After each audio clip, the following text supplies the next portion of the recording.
Señores y señores, bienvenidos a las historias de Ultratumba mundialistas. En esta ocasión vamos a tener pues un equipo, no sé si decirlo de culto, porque pues obviamente hay un final medio trágico Sí por es de ahí. culto. Sí es de culto. Sí es de culto. Entonces, Gillo, vamos a hablar de, nos vamos a remontar a 1974 en un país que pues que ya no existe en el nombre, pero sí en territorio y con un nombre poquito particular. Sí, el Doctor Congo, la República Democrática de Congo, que antes se llamaba Zaire. Ujú. Y que tenían un apodo muy particular también, los Leopardos de Zaire. Ujú. Y Así es, sí. Beto, pues vamos a hablar de este equipo que solamente ha clasificado a una Copa del Mundo precisamente como Zaire, nunca como el Doctor Congo, por lo menos hasta el momento que estamos grabando. Así es. Y pues bueno, vamos a poner el contexto. Vamos a empezar con esto. Ya hay goles que se celebran y hay goles que se sufren. Sabemos esta dualidad del fútbol. Ujú. Y hay selecciones que viajan a la Copa del Mundo buscando gloria. Y otras que viajan con miedo. Pues la República Democrática, bueno, del Congo, conocida hoy en día así, pero antes conocida como la Zaire, llegó a Alemania Occidental en 1974 para representar a un continente en una misión imposible y sobrevivir a su propio gobierno. Esta es la historia de Zaire en el Mundial de 1974. Una historia que se resume a varias cosas. Un 9-0 y el tiro libre más extraño de la historia de los mundiales. Y 11 jugadores que jugaron con el peso del miedo sobre sus hombros. Así que bienvenidos, vamos a contar esta historia de Ultratumba con una de las primeras, de las pioneras, de hecho pionera en sí, como Zaire. Hay que poner el contexto. África en 1974 no existía futbolísticamente hablando. Durante décadas fue ignorada por la FIFA y solo tenía un cupo para todo el continente o incluso ninguno. Lo mencionamos cuando hablamos de Corea del Norte. Y pues, este era el segundo mundial donde África tenía un cupo garantizado. En 1970 calificó Marruecos. Poner como contexto de que solamente había calificado 2 selecciones africanas a mundiales en el pasado. Una fue Egipto en 1934 y la otra fue Marruecos en 1970. ¿Cuál es el común denominador de estos dos? ¿Cuál? Ambos eran de la África árabe, del África Ujú. del Del Sahara. Magreb. Ujú. Exactamente, del Sahara. Entonces, la República Democrática del Congo, y conocida así, antes Zaire, logró lo impensable, clasificar a la primera, como el primer equipo subsahariano a una Copa del Mundo tras ganar la Copa Africana de Naciones. Por A ver, primera. yo quiero, antes de hablar de fútbol, vamos a hablar un poquito de por qué Zaire y el cambio de nombre de Congo y todo eso. Sí. Bueno, Zaire proviene del portugués que a la vez es como una deformación de la palabra Kikongo, que es Nsere o Nzadi, que significa, y está bien bueno el significado, A el ver, río que traga todos los ríos. trácale. ¿Por qué? Porque el Congo está nombrado por el río Congo, que es uno de los ríos más caudalosos del mundo y de los más extensos. De hecho, pues es gran parte de su economía, de lo que hace característico este país. Pero hay un personaje del que vamos a hablar un poquito el día de hoy, que se llamaba Mobutu Sese Seko, que Así. fue autoproclamado padre de la nación cuando tomó el poder a finales de los 60, me parece que en el 67. Y en 1971 dice, vamos a olvidarnos de todo lo que era el país colonizado y vamos a ponerle el nombre de República de Zaire. En 1971, pues rompiendo con la tradición del antiguo imperio de Congo, y también le cambió el nombre pues a las ciudades, les quitó los nombres bueno, coloniales como Leopoldville, Stanleyville, Elizabethville, Albertville. Oh, qué original. Entonces pues ya se llaman Kinsana, Kisangani, Lubumbashi, Esos Likasi, nombres ya Kalemi. me gustan más. Sí, son los nombres actuales, pero le cambiaron el nombre en 1971, unos años antes de su debut mundialista. Así es. El nombre completo de Mobutu. Bueno, nació, su nombre real, o sea, el nombre con el que nació, es Joseph Desiré Mobutu. Pero como todo buen dictador, pues tienes que ser ridículo, güey. O sea, si no eres dictador, que se respete si no eres ridículo. Entonces su nombre lo cambió a Mobutu Sese Seko Nkunku Nembendu Wasabanga. No les estoy inventando su madre. No les estoy inventando su madre si eso se preocupa, si eso les preocupa, no. Ese es su nombre real. Nació el 14 de octubre de 1930 en la ciudad de Lisala, de lo que era en aquel entonces el Congo belga. Zaire calificó al mundial, ahora sí mencionamos, ganando la Copa Africana de Naciones, cuando ya tenían prácticamente 6 puntos sobre 6 puntos ya Marruecos en su último partido decidió no viajar no jugar el partido en casa, obviamente, en Marruecos, porque pues ya estaban eliminados. Se retractaron, dijeron, pues no, le vamos a dar los 2 puntitos en aquel momento a Zaire. Se quedó 2-0, que en aquel momento era el marcador por default, y Zaire calificó con 8 puntos, ganando sus 4 partidos, con 9 goles a favor y 1 en contra. Pero vamos a volver a Mobutu. Mobutu era un dictador obsesionado con la imagen, el poder y el nacionalismo. ¿Por qué dictador al final del día?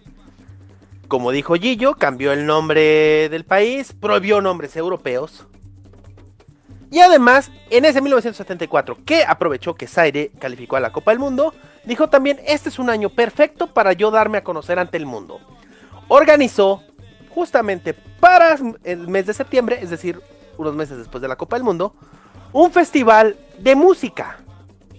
Con puros artistas de raza negra. De todo el mundo.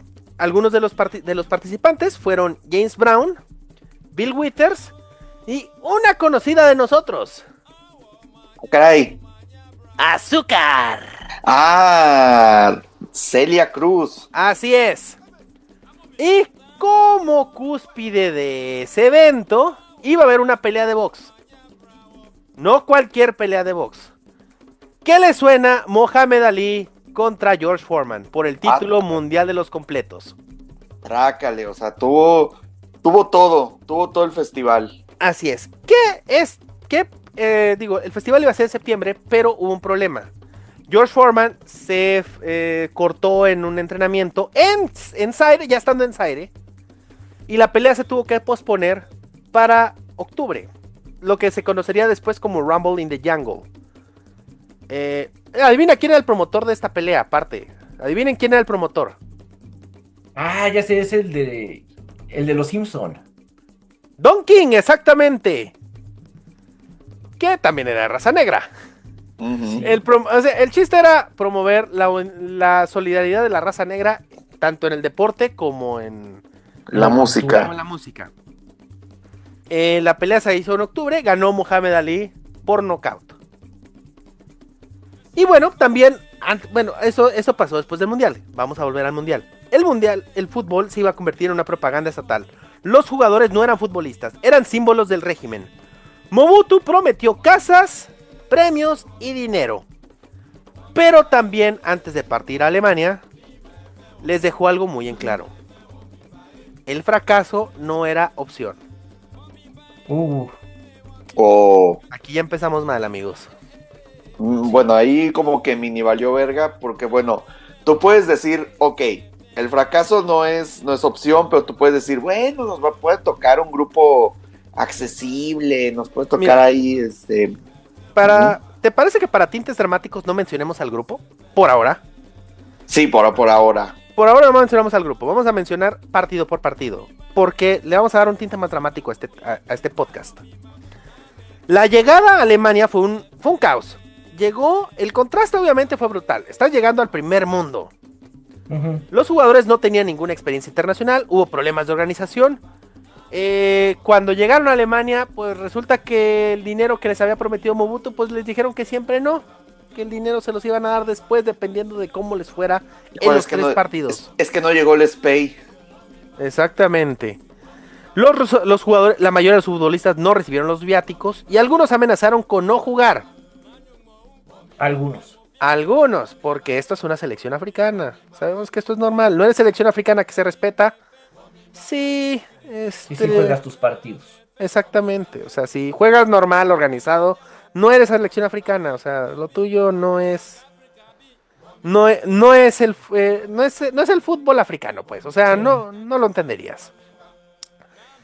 Y pues ya comenzó el torneo. Para ver un poquito el contexto de esta selección, estuvo en el grupo 2. No vamos a mencionar sus rivales aún. Todos sus futbolistas jugaban en la Liga de Zaire. O sea, su competencia no eran los equipos europeos, que evidentemente era lo que se iban a enfrentar. Equipos europeos y sudamericanos. Entonces, pues era un equipo sin experiencia, pero sí los dirigía un entrenador europeo. Vladgoje Vidinic, de Yugoslavia, que fue portero como futbolista profesional. Este plantel pues no tenía experiencia internacional, era un equipo que pues solamente había competido de manera continental. Entonces pues bueno, este iba a ser su primera experiencia, su primera experiencia de veras, ¿no? El primer partido lo iban a tener el 14 de junio, el segundo día de la Copa del Mundo. El Mundial se inauguró el 13 de junio. Ellos iban a debutar el 14 a las 7:30 de la noche. En Dortmund, en la cancha del Borussia. Una cancha que ha visto muchas tragedias desde entonces. Y la sigue viendo hasta hoy en día. Enfrentaron a Escocia, este fue el primer rival. Escocia, pues era un equipo, podemos decirlo así, era un equipo de segundo orden europeo, pero era un equipo competitivo en aquel entonces, era un equipo que se consideraba... Respetable, sí. Tenían a varios jugadores, algunos de los jugadores que tenía esa selección escocesa. Nada más les voy a mencionar a dos de bote pronto. ¿Les suena a Kenny Dalglish? No, pues sí. Sir Kenny Dalglish, leyenda del Liverpool. En aquel momento jugaba en el Celtic, pero luego fue leyenda del Liverpool. Y otro, que pues también fue una leyenda en el Manchester United, Dennis Law, que falleció el año pasado, por cierto. O sea, no era un mal equipo Escocia, de hecho todo lo contrario. Era un equipo bastante competitivo, de buen nivel. En este partido, pues Escocia no jugó mal, la verdad es que lo hizo bien. Si uno ve el resultado, fue un 2-0. El primer gol lo metió Lorimer, Peter Lorimer. Y al minuto 26 con un error grosero del arquero Kasadi Wamba.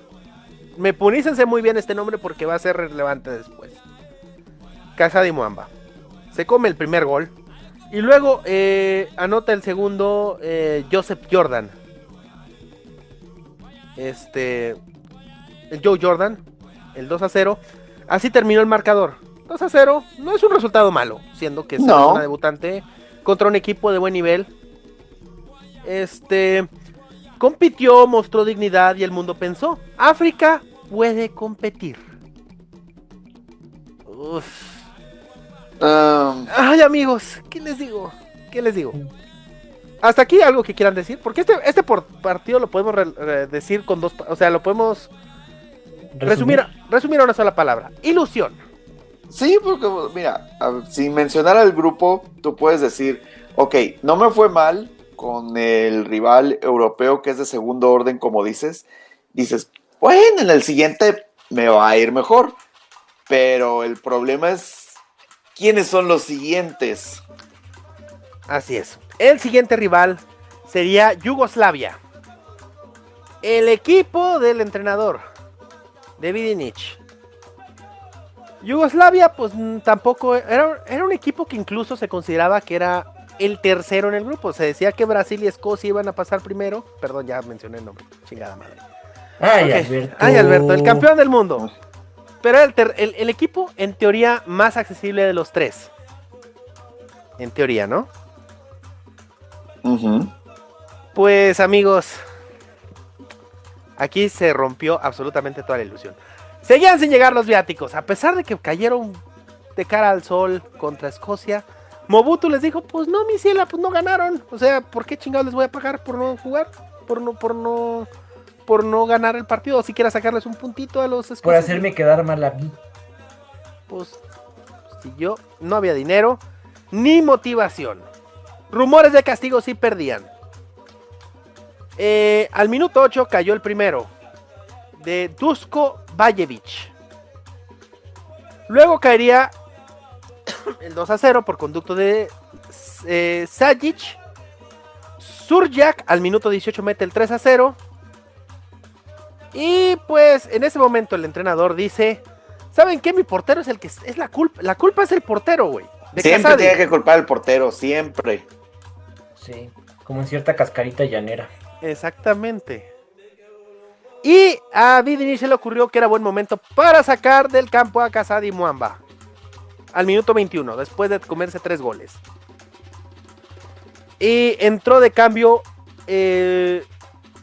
Tubulandu Ndimbi, portero suplente. Y este es un cambio histórico porque es la primera vez que un portero sale del campo en una Copa del Mundo. Recuerden que los cambios, este es el segundo mundial en el que hubo cambios. Y, pero en 1970 ninguno se usó para un portero. Este es el primero. Y no fue por lesión, sino por decisión táctica. ¿Y cómo crees que me van a recibir en Ndimbi? Con abucheos. No, con un gol. Su primer jugada del partido. Peor. La primera vez que tocó el balón fue para recogerla de la red de un gol de Katalinski. Josip Katalinski. De hecho, hay una foto. Es más, si va uno a su Wikipedia, al Wikipedia de Katalinski, se va a topar con esta foto que estoy poniendo a continuación. Esta foto es del gol que le acaba de clavar al pobre de Mbimbi. El berrinche. El berrinche que se avienta. O sea, dude. El portero estaba frío, hay que entenderlo. El portero estaba frío. Sí. Al 30 le cayó otro gol de Bajevic. Y luego Bosinovic metió el 6-0 al 35. Pues aquí el medio tiempo se fueron 6-0. Y ya en el segundo tiempo cayó un gol de Oblak. No confundir con el portero. Con el portero del Atlético de Madrid. Branko Oblak. Metió el 7-0. Petkovic al minuto 65 metió el 8-0. Y al 81 Bajevic cerró su hat-trick. 9-0. 9-0. En aquel momento, la mayor goleada en la historia de las Copas del Mundo. Empatada con Hungría contra Corea del Sur en 1954. Una humillación histórica. Sí. El mundo se burló. Los medios ridiculizaron al equipo. Pero, amigos, lo peor no había Yo pasado. lloré. Lisa lloró. Maggie rió. Todo fue una confusión. Así es. Y pues, antes del tercer partido, les llegó un mensaje desde Kinshasa, de Mobutu. ¿Qué les dijo? Si vuelven a ser humillados, ni regresen al Zaire. ¡Ay, qué premio! Oh, pues premio. Ajá. Premio o castigo, Ajá. dijeron. Si pierden por más de 3 goles, amigos, olvídense de que van a volver a sus casas, que van a volver a ver a sus familias. La van a pasar muy mal si pierden por más de 3 goles. Bueno, ya meterse con la familia, pues ya calienta, ya es otra ya cosa. calienta. Adivinen, pues quién era el rival, ya lo mencioné. En Frankfurt, el partido contra Yugoslavia fue en Gelsenkirchen. en la entonces cancha del Schalke. Para el partido siguiente se iban a enfrentar otra vez, iban a seguir en Gelsenkirchen, pero ahora contra la campeona del mundo, Brasil. Y además Brasil necesitaba ganar por 3 goles o más. Porque la diferencia de goles, Escocia había empatado con Zaire el día anterior, con Yugoslavia el día anterior. Estaban empatados. Están empatados en puntos, pero la diferencia de goles es que Escocia le había metido 2 goles a Zaire. Entonces, pues necesitaban 3 goles o más para pasar a la siguiente ronda. Estamos hablando de un equipo que necesitaba golear y otro que necesitaba que no lo golearan. Por razones muy diferentes uno y otro. Uh-huh. Pero este era el contexto del partido. Vamos a mencionar un poquito la alineación de Brasil, porque esta sí tenemos que contemplar quiénes chingados estaban en ese equipo. Pues no estaba cualquier hijo de vecina, obviamente. No. Obviamente había varios que pues, seguían del Mundial del 70 y otros que ya eran nuevas. En la portería estaba Emerson Leao, uno de los mejores porteros de Brasil de toda su historia, que luego fue entrenador de la selección. Estaba Luis Pereira, la defensa con Luis Pereira, Mariño Pérez, Mariño Chagas y Neliño. El medio campo había 2 que seguían de la Copa del Mundo de 1970. Piazza, el capitán, Leivinha y Roberto Rivellino. El bigote de oro. Uh-huh. Este sí tenía un bigote de respeto, nada que ver con el de Don Ejidos. Y que él había sido campeón en 1970. Y en el ataque también estaba Carpegiani, que luego entrenó, Paulo César Carpegiani, que luego, ¿se acuerdan de él? Él dirigió a Paraguay en 1998 en el Mundial de Francia. Uh-huh. Y en el ataque había 2. Jairzinho, que fue el campeón de goleo en 1970, y Edu. Así que, como se darán cuenta, por cierto, Edu jugó en México después. Jugó en Tigres. Sí, sabes también que jugó en México Dirceu. Cuando sacó el más famoso dicho de les doy balones y me dan sandías. Exactamente, güey. Y pues así empezó el partido. Brasil atacando con todo y Zaire defendiéndose con uñas y dientes. Casadi se aventó una atajada de esas que Acevedo se hubiera sentido orgulloso. Una doble atajada que ni él sabe cómo chingados hizo. Un tiro que eso sí, no pudo quedarse con ella y dejó contrarrebote para Roberto Rivellino y hace una tajada que fue la tajada de su vida, yo creo. Un atajadón impresionante, apenas al minuto 2. Al minuto 12 cayó el primero de Brasil, Jairzinho. Había que evitar 3 goles más, amigos. 3 goles había que evitar más. ¿Cuánto quedamos que tenían que aguantar? 3-0. 3-0 era lo máximo que les iban a permitir perder. Ok. Y Brasil necesitaba 3 goles. O sea, Brasil necesitaba otros 2 más. Luego metió gol Roberto Rivellino al minuto 66, ya en el segundo tiempo. O sea, Zaire, ¿cómo chingados aguantó hasta el minuto 66 con un solo gol? No lo saben ni ellos. Uh-huh. Y al minuto 79 viene el desastre. Un tiro de Valdomiro. De esos que, híjola, ¿cómo se los digo? Ni yo me veo tan tronco. Bueno, sí. Un tiro por la banda, desde la banda.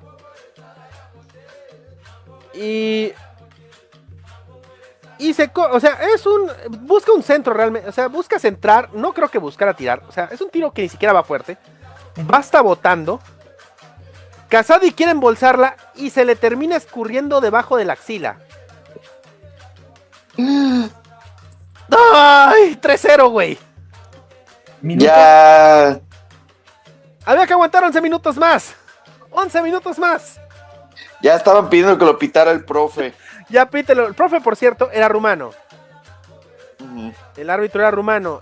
Uno de los mejores del mundo, por cierto. Nicolae Rainea. Que años después pitaría una final de Eurocopa y una de Champions.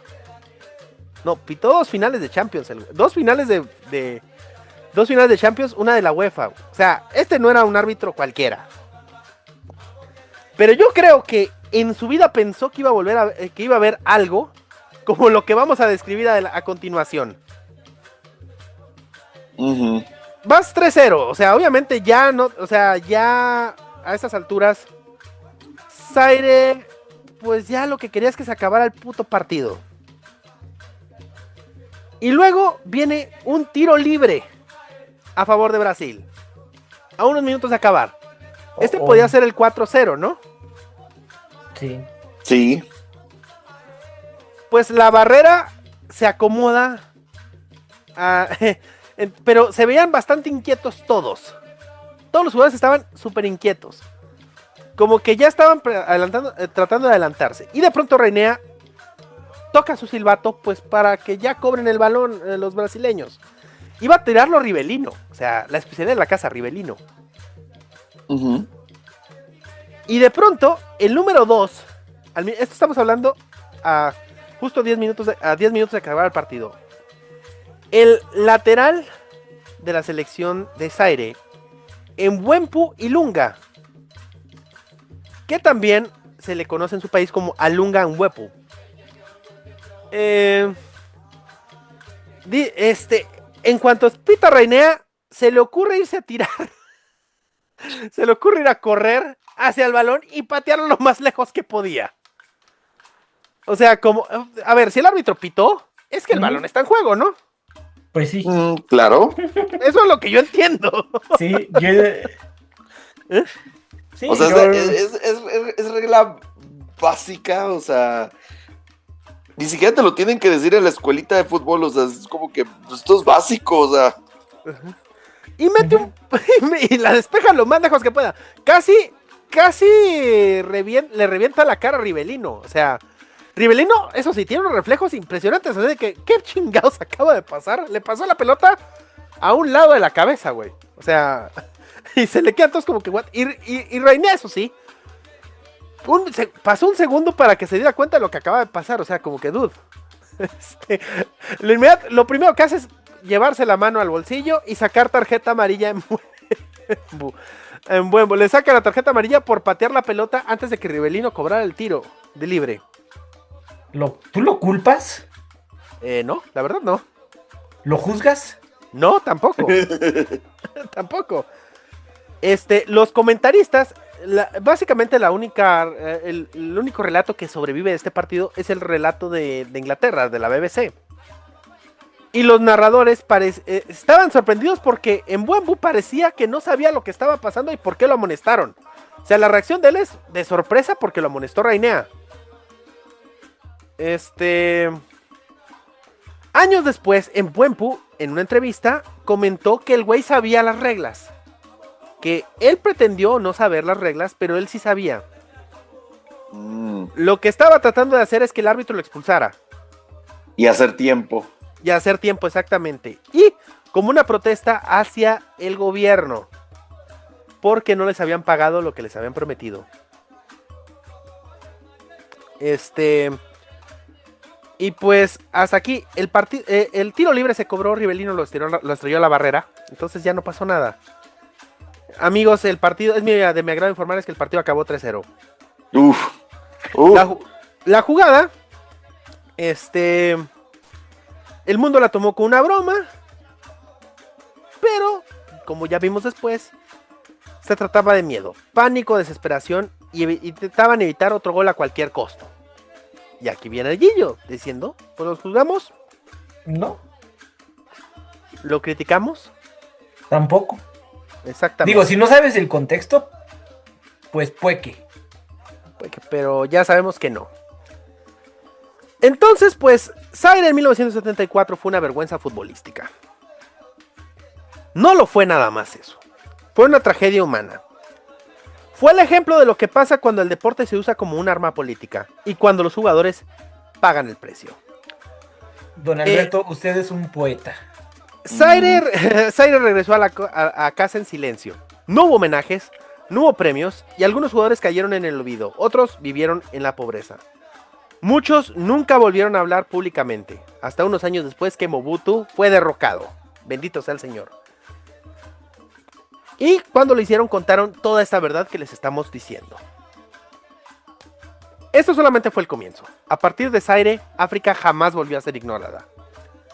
Porque a veces, incluso en el fracaso, se siembra el futuro. Y así fue. Trácale. África empezó a crecer, futbolísticamente hablando. Zaire siguió fogueándose por los siguientes años. De hecho, el mismo Ilunga volvió a jugar para Zaire en un torneo en Irán en 1975. Esa fue su última participación con la selección. Por cierto, Ilunga falleció en 2015, a los 65 años. Varios de los jugadores ya no están vivos, desgraciadamente. Vamos a volver a Mobutu, ¿les parece? Antes de ya cerrar esto. Sí. Sí. Vamos a hacer. ¿Qué fue de Mobutu después de este pinche escenario? Él dijo que, bueno, él resaltó que su ideología política no era ni de izquierda ni de derecha. Es más, ni siquiera el centro. No soy de aquí ni de allá. Pero muchos años fue enemigo del comunismo. Dentro de la francofonía, podemos decirlo así. Es decir, el África que hablaba francés. Recibió mucho apoyo de Estados Unidos, de Francia y de Bélgica. Y también fue un aliado estratégico básico para Sudáfrica en la era del apartheid. O sea, dude, estás haciendo un evento en tu país para promover la solidaridad entre los negros y apoyas a un gobierno que odia a los negros. Dude, what the fuck. Y también, ¿sabes a qué? ¿De quién era muy amigo este hombre? ¿De quién? De Israel. ¡Oh! ¡Oh! Eso sí, cuando rompieron relaciones China y la Unión Soviética, se hizo muy amigo de los chinos. Su gobierno se destacó por la corrupción y el nepotismo. Su riqueza personal, muchos calculan que varía entre los 50 millones hasta los 5 billones de dólares. Y pues ya, en 1990 empezó a caer su gobierno, empezó a tener problemas económicos Zaire, y en 1997 se desató una guerra civil en su país, en mayo. Y tuvo que exiliarse en Marruecos, donde falleció en 1997, justamente unos meses después de que lo tiraran del gobierno. Lo habían tirado en mayo y en septiembre falleció, en ese mismo año, por cáncer de próstata. Y pues ese fue el final de Mobutu. La verdad es que, pues podemos decir que un dictador que sufrió poco, la verdad, para lo que merecía, lo que hizo sufrir a su país.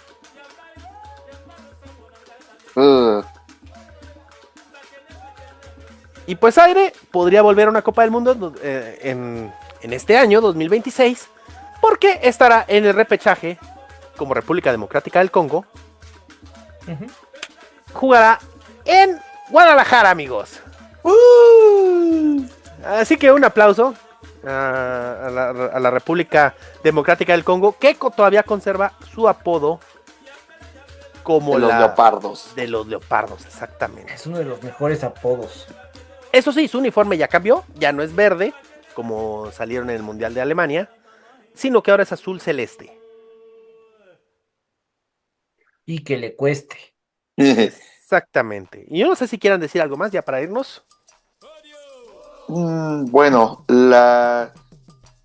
para nosotros a lo mejor actualmente es común que veamos que los africanos cada vez progresan más, o sea, lo vimos con Marruecos el pasado mundial, que llegó hasta la semifinal, y hemos visto otras sorpresas como Ghana en 2010, como Senegal en 2002, incluso Camerún en su momento, pero como decías tú, Beto, o sea, antes la África era ignorada, tenía un nivel muy raquítico, ahora pues sus jugadores pues valen millones y millones de euros o dólares o libras esterlinas, y ya no tienen estas, digamos, represalias del gobierno.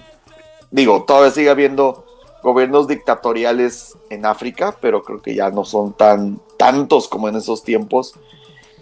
Y no cabe duda que las cosas han cambiado. O sea, estamos hablando de 52 años. O sea, para un continente saqueado por europeos, por estos dictadores, por empresas privadas. Y aún así los jugadores tratan de salir adelante con lo poco o nada que tienen para pues subsistir, pues porque al final de cuentas estamos hablando de quizás uno de los continentes que más difícil lo ve la vida diaria. Sí, y yo creo que también esta es una lección y es una forma de ver que nunca vamos a poder separar la política del deporte. No, y quien diga que no Sí, se mezcla es un reverendo papanatas, disculpen la expresión. sí, porque pues finalmente los deportistas, y voy a englobar a todos, no nada más a los futbolistas, pues son personas que viven dentro de un país o que nacieron con una nacionalidad y que les afecta lo que pase en su país o no.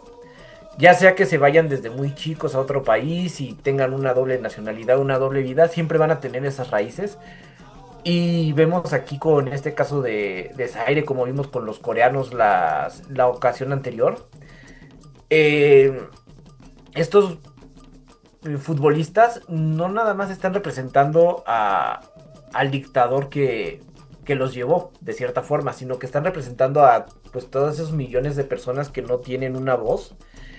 Y esos 20 segundos que tengan de levantar y decir, a ver, es que no me está gustando lo que está pasando en mi país, vayan a verlo, volteen a vernos, es una muy buena forma de hacerse notar, porque pues en sus países no van a tener esa voz. Y pues también poco a poco hemos visto cómo se ha globalizado el fútbol, digo, ya llevamos del 50, ya vamos en el 74. Y el fútbol es una de esas formas en donde, al ser el deporte más popular del mundo, también llama mucho la atención. Y lo vemos actualmente que pues el peso político que va a tener el Mundial de 2026 es mucho más alto que el de 2022 y así con todos los anteriores.